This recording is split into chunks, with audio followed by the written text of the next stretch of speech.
Greetings, everyone. Lieutenant Colonel Alan West here, and welcome to the Steadfast and Loyal program. You gotta light 'em up before they burn it down. Better dig deep, put 'em in the ground. Blood on their hands, they're hellbound. Save us all. Ooh, they're gonna burn it down. Save us all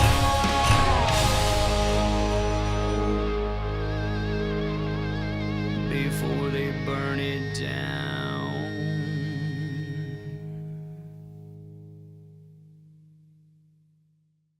Well, hello, Patriots. Trebo, President, United Patriot Coin.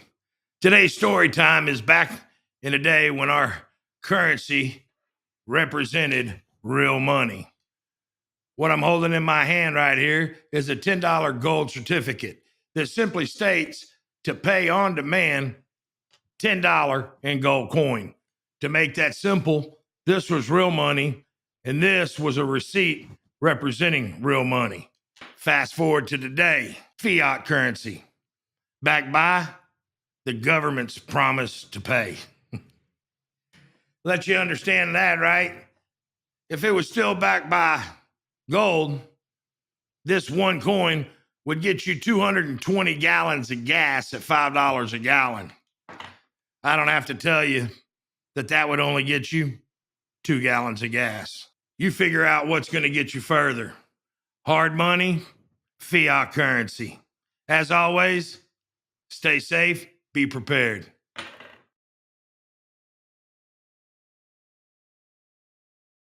Hey, folks, welcome back to the Steadfast and Loyal program. And I'm trying to build a theme here that I think is so important.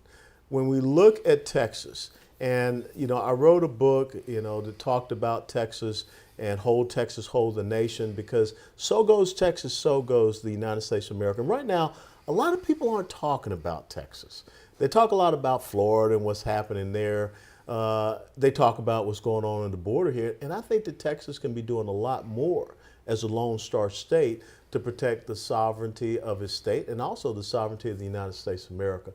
So we're continuing to talk to individuals that have decided that they're going to step up and run for one of the most important positions in the Texas State House. 150 members there. Right now we have 84 Republicans. We have a strong majority, but yet that was still the same body politic that impeached our own Texas State Attorney General.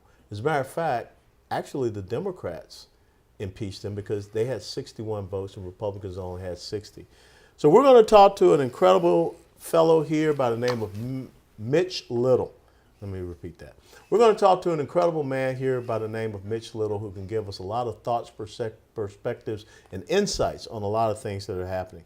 Mitch was born and raised in Houston, Texas. At 8 years old, he told his parents he was going to Harvard and he would become a lawyer, and he has done both. In 2003, he had obtained his law degree from the University of Texas and moved to Dallas-Fort Worth to marry his wife, Kelly. They have 3 children together, Molly, Matthew, and Lucy. And he attends church at the Bent Tree Bible Fellowship, which is right across the street from where I attend church. I'm trying to recruit him, Pastor Chris, and we'll see what we can do. But in August of 2023, just recently, and I think this was a very important case that the whole nation saw. He was working alongside a team of gifted lawyers. Mitch successfully defended Texas Attorney General Ken Paxton from an illegal, unfounded impeachment brought with no evidence. A Christian and lifelong conservative, Mitch knows things have to change in the Texas House to end the weaponization and corruption of government and to advance conservative principles. Mitch, thank you so much for joining us here. Colonel West, it's my pleasure. I'm a huge fan, and you're doing amazing work. Well, I try my best, because, it's kind of like informing, educating, getting people to understand the situation in which we find ourselves. And I got to ask you the very first thing. You're a graduate of Harvard. Mm-hmm. And what we see happening on these Ivy League schools, and especially at Harvard, with the head of the Harvard Law Review and others, what is your concern about your alma mater and the position that they're taking and allowing students to really support an Islamic terrorist organization. I'm extremely disturbed. I'm sure that you saw the video of Jewish students being, I'll call it accosted on campus, including by someone who is supposedly the editor of the Harvard Law Review. Extremely disturbing. I know that historically Harvard has always kind of been on the bleeding edge of liberalism. I tell people that I went there as a conservative and came out a stronger conservative. That's pretty incredible. Rare. It's very unusual. Yes. But what starts at Harvard trickles down to places like Texas 10, 15, 20 years down the road. But they're on the bleeding edge of it. So the fact that there are Jewish students at Harvard being accosted by other students and the university isn't doing enough to abate it is extremely disturbing to me. I'm sure that you've seen the news about donors, people who are alumni of Harvard saying, you know what, I'm out. I'm not going to be a part of this anymore. And it takes a lot of backbone to do that, especially when that's part of who you are, your identity, your alma mater. Harvard Crimson. Yeah. So it's extremely disturbing. I'll tell you a quick story about something I saw last night. I was buying something in Target in the Colony, Texas, for my kid for his science project. There were 5 girls in there wearing the kafaya, including girls of different races. So for those of you, I'm sure your viewer, you know this. Your viewers probably know. It's the wrap. The white head covering that was common to the PLO. It's iconic for Yasser Arafat made it popular. Yasser Arafat made it popular, and so this deconstruction of our values, supporting Israel, supporting democracy. These things start at Harvard and they work our way here. So we have to constantly be on guard against anybody who's trying to deconstruct the values of our society, no matter where it is. When I look at this, and I took an oath as an Army officer to support and defend the Constitution. So I believe in the First Amendment rights, the rights of free speech, the rights of free expression, the rights to freely assemble, peacefully assemble, the right to petition your government for redress of grievances. But I don't understand how aligning yourself with a terrorist organization that just killed 30 to 31 Americans and supporting their charter, when you hold up a sign that says from the river to the sea, Palestine will be free, you're talking about the annihilation and the eradication, elimination of a certain group of people, a certain race of people. To me, that's not free speech anymore. To me, that's aiding and abetting a terrorist organization. Help me to understand that, with your brilliant legal mind. I think it's important that we support the right of people to exercise freedom of speech. What I don't think that we can do as Americans, as Texans, is construct a moral equivalency between the plight of the people who live in Israel and the plight of the people who live in Gaza. There is no moral equivalency. In other words, Colonel West, this is how I would frame the moral issue that presents itself for you and me. If you got up on Saturday, October 7th, and saw on social media and on the news the scenes of what was happening to people in Israel, and you thought, man, it seems like the people who are doing that have some really serious grievances, you need to have your head examined. That's not war. It's not a just war. No, it's not. No. It's terrorism. It was designed for a political motive to harm innocent lives, not combatants' lives. Combatants got harmed in the process of it, but it was designed to terrorize for a political purpose innocent individuals, children, babies. Yeah, what does a baby in the crib have to do with being a combatant on a battlefield? No. Not a thing. And when you look at the Geneva Convention, and all this talk about the respecting the international rules of law, what about a terrorist organization respecting the international rules of law?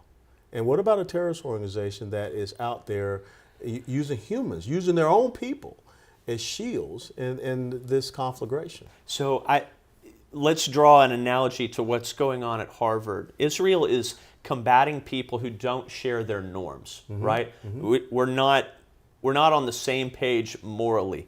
I think that you and I and people who are watching, people who are voting in Texas, voting throughout the United States, are combating people in the United States who do not share our norms Yes. about those things. They don't share our moral view about what happened on October 7th and what's happening today. And how can we, again, I don't understand how we can justify, how can we be, have elected officials that are even parroting propaganda of a terrorist organization or trying to draw that equivalency, as well? I think there have to be big concerns about that. Yeah, it's anybody who's seeing what's going on with Rashida Tlaib and people even in Congress who are parroting these lines, people in Democrat leadership throughout the United States. I think we have to understand that this is a process that has gestated over a long period of time. Mm-hmm. We have tolerated it. Mm-hmm. They have infiltrated our institutions, mm-hmm. our systems, and they are not leaving unless they're voted out. Yeah. And unfortunately, I think when you look at her constituency there in Michigan, I don't think she'll get voted out. It's disturbing. It is highly disturbing. Let's talk about something else that was highly disturbing Sure. that you had a front row seat in. Yeah. The impeachment of the Attorney General of the state of Texas. How did we get to that point? Just hearing the words come out of your mouth, it is kind of shocking. So here's my personal belief in how we got there. We have seen over the last 5 to 10 years an acceleration in the use of governmental and judicial processes for political purposes. Mm-hmm. You saw it happen at a national level with President Trump. You even see it happen on a local level. I'm sure you're following what's going on in the disbarment trial of his attorney, John Eastman. Mm-hmm. Absolutely. So this is a tactic that the political opposition of conservatives, the Democrats, use with great alacrity. They co-opt governmental processes. Mm-hmm. They co-opt judicial processes to achieve a political end. You see the same thing with Soros investing money in district attorney races locally to try to generate a political result.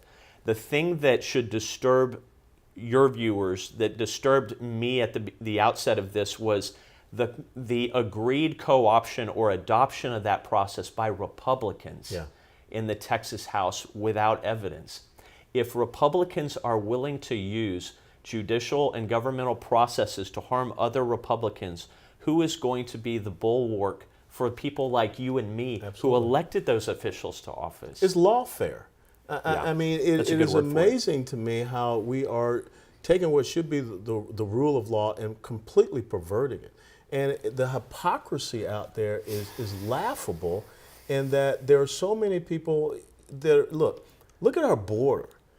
Our border is a complete violation of our rule of law, Article 4, Section 4 of the Constitution of the United States of America.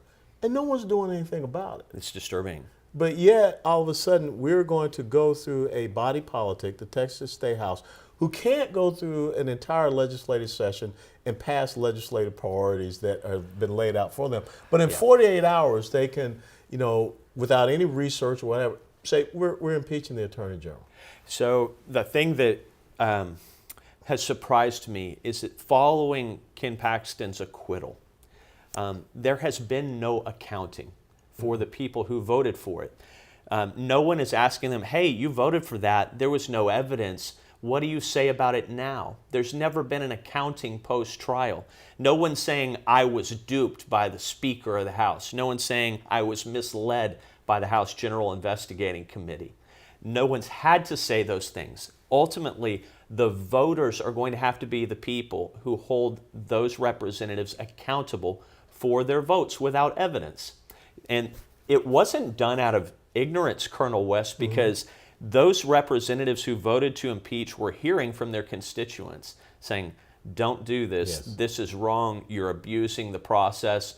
No one who was on the House floor the day of the vote can say that they did not hear Representative John Smithy say, you're going to regret this. This is done with, this process is rushed. It's illegal. You didn't put anyone under oath. So it wasn't done out of ignorance. It was done with intent.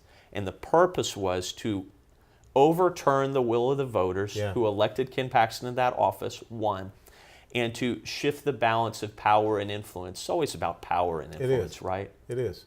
And the interesting thing, again, for me is that, Ken Paxton's not a perfect person. but the only perfect person that ever walked the earth is our Lord and Savior Jesus Christ. Amen to that. But when you look at the standards when it comes to the law and what is legal and what is constitutional, none of those standards were met in this in investigation or this impeachment vote in the Texas State House. Am I correct? No, you're absolutely right. The statutes that required witnesses to have been sworn under oath in the House were ignored. They were brought to the attention of the body and they were ignored. The result was preordained in such a way that it was designed to deny Ken Paxton due process of law. Yeah. It was designed to prevent the witnesses from having to go under oath and produce evidence. And as a lawyer who was representing him in that proceeding in the Senate, our fear in our flesh is, does the evidence even matter? It didn't matter in the House. I was, when we walked in on the first day, you're there with some of the most powerful politicians in the entire state. And there are senators in that chamber who, if they had the vote to, give Ken Paxton the death penalty on the spot before we called a single witness, they would have voted for it. That's how thin our margins are in this state. That there are Democrats who are ready to convict him before they heard any evidence. Yeah. They were always going to vote to convict him. Yeah. And so as we proceeded through the trial, or we initiated the trial, the big question I had in my heart is any of this going to matter? And we had to try the case just like we would try any other case, with the expectation that the right outcome would come through with the absence of evidence that existed. And I watched your grilling, and it was just brilliant. I mean, you just tore apart and just ripped these guys a new one. And it was so funny to hear the House legal team asking you to tone it down, Right. Because you're putting too much pressure on it. And I'm thinking, this guy is sitting up here basically lying. And when you were asking him, was there evidence? Well, my good faith. And I'm not asking you about your good faith. Yeah, that's right. I'm asking you, did you have evidence that you took to the FBI? Now, what happens to a guy like that really lied in this whole process? Is there a perjury charge going to be brought against him? I think we all know that's not going to happen. Sad. And I think those people who were, quote unquote, whistleblowers in the impeachment trial, they need to stop and appreciate that they were utilized as tools of people who wanted to accomplish a political end. Yeah. And they were expendable ultimately in the trial. The people who brought the prosecution, the ocean of lawyers over there, including Representatives Leach, Guerin, we can run down the list of people who brought that case. They don't care that those people got on the stand and looked foolish. They were out to accomplish a different purpose. Yeah. So as we went through the trial, you were talking about the situation where I, was being asked to tone it down by the prosecution. All that was coming from my belly in the moment, feeling the injustice that General Paxton was going through. I'm having to, you got to understand, I'm sitting there in the trial. I'm having to look his wife in the eye every single day. Yeah. As her husband endures what is one of the most horrific things that somebody can endure as a public official. And my decision was I'm going to go for it. Yeah. I'm going to treat this like any other trial that I've ever had, and I'm going to go for it. I think voters were feeling the same thing. They were feeling that in their bellies watching this trial. You were definitely being a voice for people that were out there saying, this is nonsense, this is wrong, it's illegal, it's unconstitutional, all of those things. Now let's talk about the consequences for a certain person, because now you are going to run for one of those Texas State House District 65. Currently, the incumbent is Kronda Thimish. What in your belly, once again, has caused you to step up? Because you're at a successful law firm. Yeah. You really don't need to do this, but you have answered a call. That's true. I felt like the Lord had planted this in my heart toward the end of the summer as we were getting ready for the impeachment, but I felt like he was telling me, take care of General Paxton first. Yeah. And so I didn't really spend any energy or thought on running for office before that. And as I came home from the trial, more and more people were very supportively encouraging me to take the step and to serve. And I just kind of yielded it to the Lord and said, I'm going to, if this is what you have, I need you to make it obvious. And and he made it obvious. Yeah. But Colonel West, the thing I want to explain to you is, and to the people who watch this podcast, the impeachment of General Paxton is not the disease. It is a symptom of what's going Absolutely on right.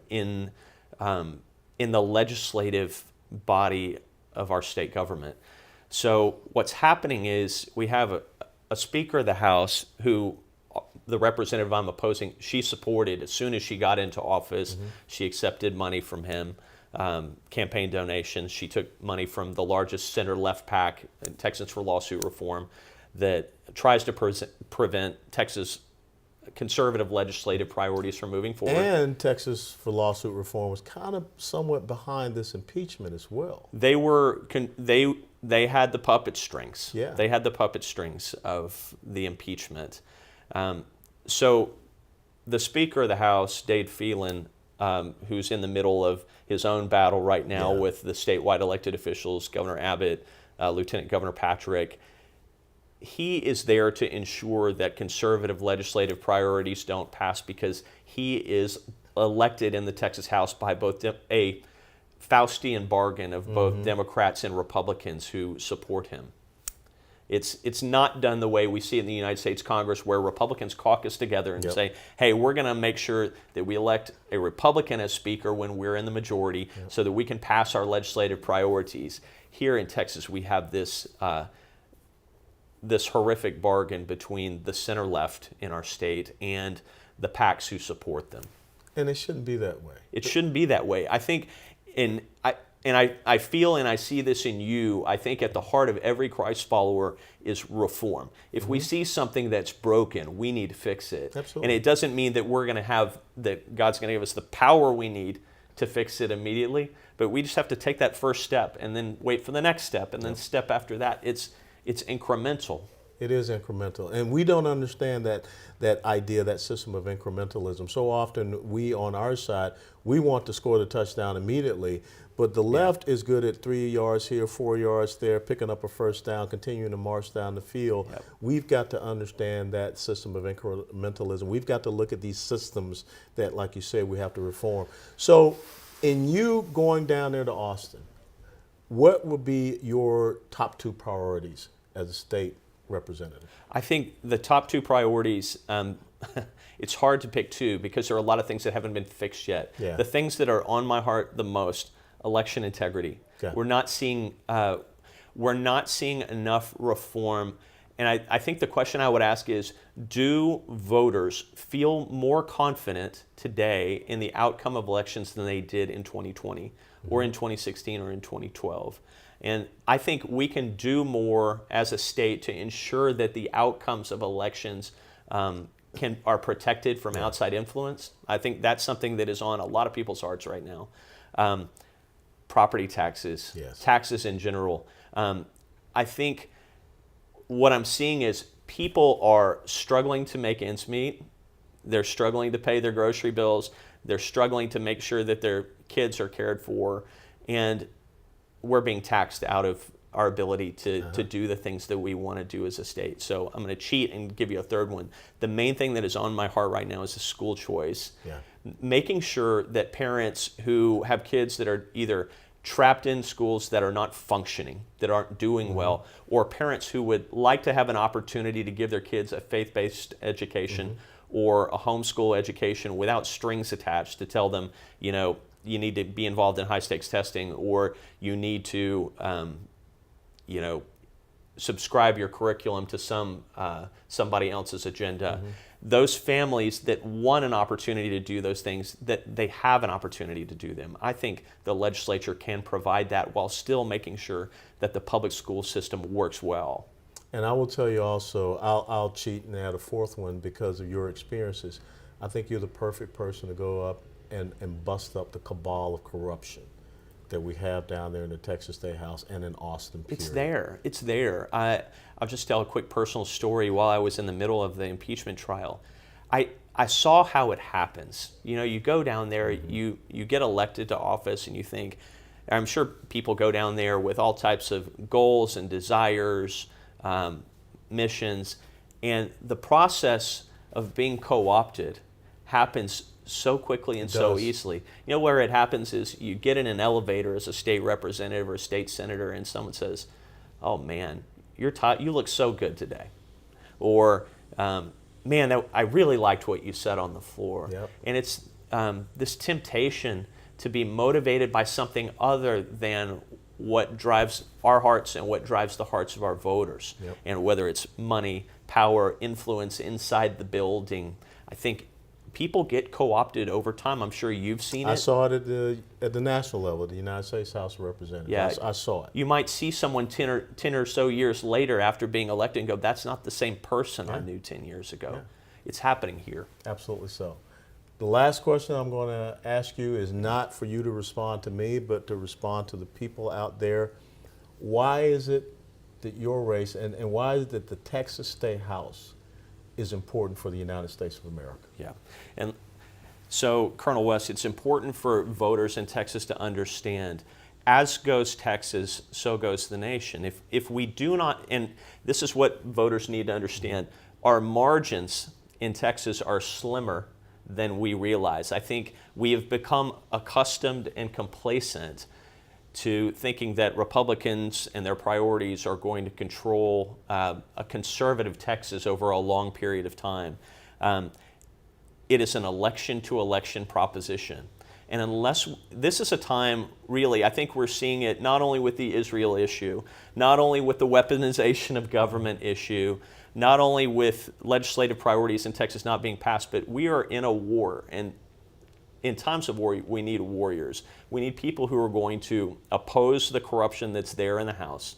We need people who are going to oppose and stand boldly like John Smithy did against weaponization of government. And we need people who are going to vote and act their values. I think we've seen over the last however many years, what politicians say and what politicians do are often two different things. My desire is to be a statesman and represent the heart of the people in our district who want to achieve things that are conservative, who want to pass these priorities. And it's not going to happen unless we change the people who do it, because the system that is in place now is broken. And we need reformers and warriors in the Texas House. Mitch Little, thank you so much for taking the time to be with us. Yes, sir. Where can people follow you? What's the website that they can sign up and give you support? Thank you. So MitchLittleForTexas.com. Is it FOR or 4? FOR, MitchLittleForTexas.com, and we would love to have your support. We think you got it. I appreciate. You got mine. Amen. I appreciate the opportunity to come on your program, and I'm going to stop by your church too. All right, and you have my full endorsement as well. God bless you. Thank you, sir. Because we need you. Yep, just like we need you. Oh, I'm here. Hey, folks, thank you so much for joining us for this episode of the Steadfast and Loyal program. A special thanks to Mitch Little. You should go to YouTube and watch him and his cross-examination of some of these quote-unquote whistleblowers down there during the impeachment trial of Attorney General Paxton, and you will see the measure of the person that is sitting next to me. And that's the type of person that we need to have, not just in the Texas State House, but in all of our state houses and in the United States House of Representatives as well. So if you like this podcast, please click like and share it with others. And until next time, steadfast and loyal. Before they burn it down.